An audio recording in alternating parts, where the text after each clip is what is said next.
அதாவது நாகரிகமானவர்களுக்கு, தகுதியுடையவர்களுக்கு, பண்புடையவர்களுக்கு கடன் கொடுங்க. பண்பு இல்லாத கேவலமானவர்களுக்குலாம் கடன் கொடுத்துட்டீங்கன்னு வச்சுங்க, அதை வாங்கணும்னு பிடிவாதமாக இருந்தீங்கன்னா நீங்கள் உங்கள் கீழ்நிலைக்கு போயிடுவீங்க. அதாவது கடன் கொடுத்து நான் தரவே மாட்டேன், தரமாட்டேன்னு சொல்லிட்டு தான் அவங்க கடனே வாங்குவாங்க. ரொம்ப கெஞ்சி கேட்பாங்க, அதாவது ரொம்ப பரிதாபத்துக்குரியமாக உங்கள்கிட்ட கடன் கேட்பாங்க. அவங்க கேட்கும்போதே அது உங்கள்கிட்ட வந்து அவங்களுக்கு தேவையே இருக்காது, தேவையில்லாமலே உங்கள்கிட்ட கடன் கேட்பாங்க. வாங்கும்போதே தெரியும் அவங்க திருப்பி கொடுக்க மாட்டாங்க. நானாக திருப்பி தந்துடுவேன், 10 நாளில் திருப்பி தந்துடுவேன்னு சொல்லுவாங்க. அப்படி வாங்கிட்டு என்ன பண்ணுவாங்க அப்படின்னா, வாங்கிட்டு பிடிவாதமாக நீ எப்படி என்கிட்ட இருந்து அந்த பணத்தை வாங்கிடுறேன்னு பார்ப்போம். கொடுத்து நான் பழக்கமே கிடையாது, நான் வாங்கினா திருப்பி கொடுக்கவே மாட்டேன்.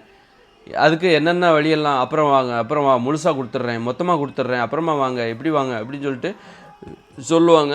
அப்புறம் ஃபோனே கூட எடுக்க மாட்டாங்க, அப்புறம் வந்து பேசவே மாட்டாங்க அப்படின்னு இருக்கும். அப்போ நீங்கள் வாங்கியே ஆகணும்னு பிடிவாதம் பிடிச்சிங்கன்னு வச்சுக்கோங்க, அப்போ நீங்கள் வன்முறையில் இறங்கிடுவீங்க. கெட்ட வார்த்தை போட்டு பேசி பார்ப்பீங்க, மிரட்டி பார்ப்பீங்க, திட்டி பார்ப்பீங்க, எல்லாத்தையும் எதையும் கண்டு அவங்க மனசாட்சிக்கே பயப்பட மாட்டாங்க, வார்த்தைகளுக்கு பயப்பட மாட்டாங்க. 4 பேர் நம்மளை பற்றி என்ன நினைப்பாங்க, இவங்க போய் 4 பேர்கிட்ட சொல்லுவாங்களே நம்ம இப்படி பணத்தை தரல, ஏமாற்றிட்டேன்னு சொல்லுவாங்களே, நம்ம பேர் கெட்டு போயிருமே, அசிங்கமாக நினைப்பாங்களே, அதை பற்றிலாம் அவங்க கவலைப்பட மாட்டாங்க. அவங்களுக்கு அந்த பணம் தான் பெருசு, அவங்களுக்கு அந்த மரியாதை பெருசு இல்லை. இந்த ஆடம்பரமாக வாழணும்னு நினைக்கிறாங்க பாரு, அவங்களுக்கு வந்து இந்த மரியாதைலாம் பெருசு கிடையாது. அந்த மாதிரி சும்மா பகட்டு வாழணும், அந்த பணம் தான் பெருசு. மனிதர்கள் அவர்களுக்கு பெரிது கிடையாது. ஆடம்பரமாக வாழ்கிறவங்க தான் இந்த மாதிரிலாம் இருப்பாங்க. எளிமையாக வாழ்கிறவங்க எதுக்கு மற்றவங்களை ஏமாற்ற போகிறாங்க? நேர்மையாக வாழணும், எளிமையை ஏற்றுக்கொண்டு வாழ்கிறவர்கள். எளிமையாக வாழ்ந்துட்டு ஆடம்பர முகத்தோடு ஏழ்மையோடு இருக்காங்க, அவங்கள நான் சொல்லலை. நிறைய பேர் ஆடம்பர முகத்தோடு ஏழ்மையாக இருப்பாங்க, ஆனால் மனசுக்குள்ளே ஆடம்பரம் பணக்காரனாக வாழணும்னு நினைப்பாங்க. அவங்களாம் நேர்மையாக இருக்க மாட்டாங்க. எளிமையாக வாழ்கிறதான் எனக்கு பிடிச்சிருக்கு, எனக்கு இது போதும் அப்படின்னு சொல்லிட்டு இருக்காங்க பாருங்கள், அவங்க நேர்மையாக இருப்பாங்க. அதனால் வந்து இந்த மாதிரி ஏமாத்துறவங்க, பணத்தை வாங்கிட்டு தரவே மாட்டான்னு பிடிவாதமாக இருக்காங்க பாருங்கள், அவங்ககிட்ட போய் நீ இப்போ வாங்கியே ஆகணும்னு பிடிவாதமாக இருந்தால் என்ன ஆனாலும் அவங்க கொடுக்க மாட்டாங்க. அவங்க மற்றவங்க 4 பேர்கிட்ட சொல்லு, அதை பற்றிலாம் நான் கவலைப்பட மாட்டேன், நான் கொடுத்து பழக்கமே இல்லை. என்ன எதை வச்சு நீ மிரட்டுவ? 4 பேர்கிட்ட என்னை பற்றி சொல்லுவேன், அதுக்கெல்லாம் அவங்க பயப்பட மாட்டாங்க, இதுக்கெல்லாம் நான் பயப்பட மாட்டேன். அது இன்றைக்கி இருக்கிற வாழ்க்கை முறை பார்த்திங்கன்னா, இவங்க இல்லைன்னா அவங்க நிறைய பேர் இருக்காங்க, சாய்ஸ் நிறைய, பழகுவதற்கு, பேசுகிறதுக்கு, தொழில் சம்மந்தமாக அந்நியர் நிறைய மனிதர்கள் இருக்காங்க. அதனால் நம்ம வந்து ஒருத்தரும் வந்து இவங்களை கெட்ட பேர் நம்ம ஏற்படுத்திட முடியும், ஒருத்தருக்கு கெட்ட பேர் ஏற்படுத்திட முடியும் அப்படின்னா, இங்கே என்கிட்ட ஏமாத்துனாங்கன்னா அவங்க சர்க்கிள் வேறையாக இருக்கும், வெவ்வேறு சர்க்கிள், அவங்களுடைய பழகுறவங்க, அவங்களுக்கெல்லாம் தெரியாது இவங்க யாருன்னு தெரியாது.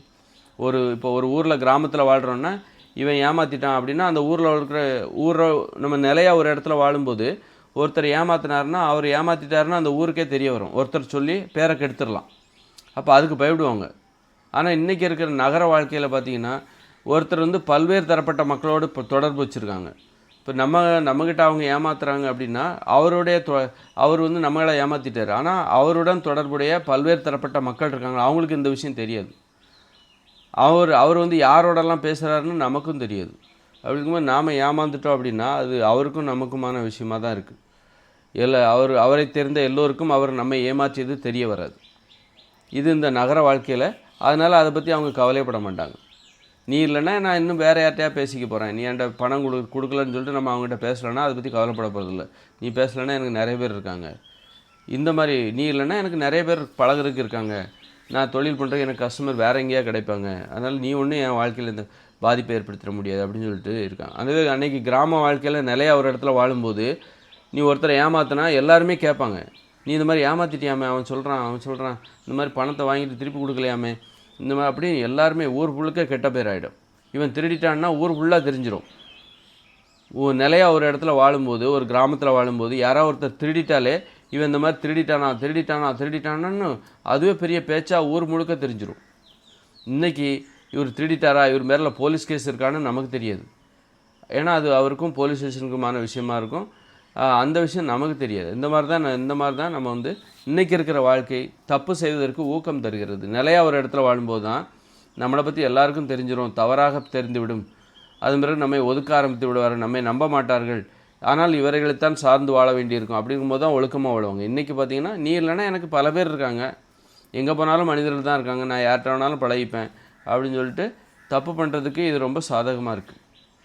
அதனால் அப்படிப்பட்டவங்ககிட்ட போய் கடன் வாங்கிட்டு திருப்பி தராதவங்க, பிடிவாதமாக தரவே கூடாது, என்ன ஆனாலும் பண்ணிப்பார், போலீஸ் ஸ்டேஷனுக்கே நான் வரேன், அதுக்காக அசிங்கமாக நான் பயப்பட மாட்டேன் அப்படின்னு நினைக்கிறவங்ககிட்ட போய் நீங்கள் வந்து என்ன பண்ணணும்? சரி அவ்வளோதான், பாடம் கற்றுக்கணும். ஒரு பாடத்தை கற்றுக்கொடு. இப்படிப்பட்ட மனிதர்கள் இருக்கிறார்கள். மேற்கொண்டு நாம் பெரிய தவறுகளை செய்துவிடக்கூடாது. இன்றைக்கி நீ 5000 கொடுக்குற, 10,000 கொடுக்குற, இப்படிப்பட்ட மனிதர்கள் இருக்கிற உலகத்தில் நாளைக்கு விழிப்போட இரு. அதில் நாளைக்கு ஒரு 50,000 ஏமாந்து போகிறதுக்கு வழி இல்லாமல் இது உன்னை பாதுகாக்கிறது. இந்த பாடம் உன்னை பாதுகாக்கும். இப்படிப்பட்ட மனிதர்கள் நிறைந்தது தான் இந்த உலகம். அதனால் என்ன பண்ணணும்? இங்கே நீ கற்றுக்கிட்ட பாடம் எதிர்காலத்தில் ஒரு 5000 ரூபாய் ஏமாந்துட்டோமே, கடன் வாங்கிட்டு திருப்பி தராமல் ஏமாற்றிட்டாங்களே அப்படின்னு சொல்லிட்டு நீங்கள் வருத்தப்படாதீங்க. நீங்கள் இங்கே கற்றுக்கிட்ட பாடம் எதிர்காலத்தில் ஒருவேளை ஒரு 5 லட்சத்தை யார்கிட்டயா ஏமாறாமல் யாராவது கேட்பாங்க, 5 லட்சம் கொடுங்க, 2 லட்சம் கொடுங்க, 1 லட்சம் கொடுங்கன்னு கேட்பாங்க. அந்த இடத்துல இங்கே கற்றுக்கிட்ட பாடம் உங்களுக்கு உதவியாக இருக்கும். இல்லைங்கன்னு சொல்லிவிடுங்க. இல்லை, நீங்கள் வேணால் பேங்கில் முயற்சி பண்ணி பாருங்கள் அப்படின்னு நீங்கள் சொல்லிடலாம். காரணம், நீங்கள் இங்கே கற்றுக்கிட்ட பாடம். 5000 ரூபா இழந்தீங்கல்ல, ஒருத்தர் உங்களை ஏமாத்தினார்ல, 5000 ரூபா இழந்துட்டேன்னு அது கற்றுக்கிட்டீங்க, ஒரு பாடத்தை கற்றுக்கிட்டீங்க. அந்த பாடம் தான் 1 லட்ச ரூபா, 2 லட்ச ரூபா உங்கள்கிட்ட வாங்கிட்டு கேட்பாங்க. அவங்ககிட்ட நீங்கள் உஷாராக இருப்பீங்க. சீட்டு போடுறதுக்காக கேட்பாங்க. 1 லட்சத்தை கொடுத்தா 20,000 கிடைக்குன்னு சொல்லுவாங்க மாதம். இப்படி ஏமாத்துறவங்க நிறைய பேர் இருக்காங்க. அப்போ அப்படிப்பட்டவர்களிடமிருந்து நீங்கள் உங்களை பாதுகாத்துக்கொள்ள இப்படிப்பட்ட அனுபவங்கள், நீங்கள் ஏமாந்த அனுபவங்கள் ஒரு அதுதான் காரணமாக இருக்குது. அதனால் அதற்கு நீங்கள் நன்றி சொல்லுங்கள். அதனால் வாங்கின பைசாவை நான் கொடுக்கவே மாட்டேன்ட்டு நீங்கள் வாங்கியே ஆவன்ட்டு போய் போனீங்கன்னு வச்சிங்க, அப்போ அவங்கள மிரட்ட வேண்டியிருக்கும். என்ன ஆனாலும் கொடுக்க மாட்டாங்க. ஆனால் நீங்கள் என்ன பண்ணிடுவீங்க? உங்கள் ஒரு மோசமான ஒரு வழக்கத்திற்குள் உள்ளாயிடுவீங்க. கேட்பீங்க, மிரட்டுவீங்க, கெட்ட வார்த்தையால் திட்டுவீங்க. ஆனால் என்ன ஆனாலும் அவங்க கொடுக்க மாட்டாங்க. அப்போ நீங்கள் தான் அவர்கள் உங்களை கீழ்த்தரமான ஒரு நடைமுறைக்குள் இழுத்து விடுவார்கள். நாகரிகமாக கொடுக்குறாங்க பாருங்கள், கொடுத்தீங்க அவங்க திருப்பி கொடுக்குறாங்க. அந்த மாதிரி நாகரிகமான பரிவர்த்தனை எங்கே இருக்குமோ அவர்களிடம் மட்டுமே பழகுங்கள். திருப்பி கொடுக்கும்போது நம்ம ஒரு உதவியாக நினச்சி கொடுக்குறோம். திருப்பி கேட்கும்போது கெஞ்சி கேட்குற அளவுக்கு வைக்கிறாங்க. கேட்டாலும் தரமாட்டேன்றாங்க. அவங்ககிட்ட போய் கெட்ட வார்த்தை போடுறது, அப்புறம் அடிக்க போகிறது, சண்டை போடுறது, அசிங்கப்படுறது. அப்போ நம்மளை அவங்க என்ன பண்ணுறாங்க? ஒரு சாக்கடைக்குள்ளே இறக்கிடுறாங்க. சாக்கடைத்தனமான ஒரு வழக்கத்திற்குள் இறக்கி விடுகிறார்கள். அதனால் அப்படிப்பட்டவரிடமிருந்து நீங்கள் விடுபட்டு விடுங்கள். அதை ஒரு பாடமாக நினைத்து கொள்ளுங்கள் என்பது தான். இல்லது ஆதாரங்கள் இருந்தால் காவல் நிலையத்துக்கு செல்லுங்கள். காவல் நிலையத்து முறையான சட்டப்பூர்வமான வழிமுறைகள் மூலம் காவல் நிலையத்திற்கு சென்று உங்கள் பணத்தை பெற முடியுமா என்று மட்டும் பாருங்கள்.